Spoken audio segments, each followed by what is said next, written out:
بسم اللہ الرحمن الرحیم۔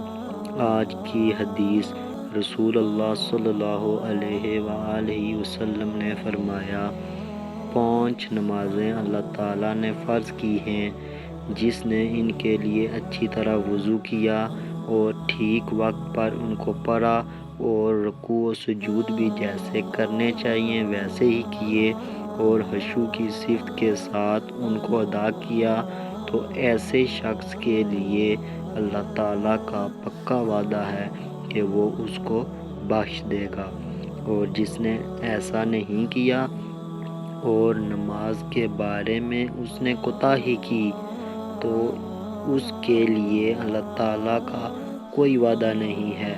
چاہے گا تو اس کو بخش دے گا اور چاہے گا تو سزا دے گا۔ جزاک اللہ خیر۔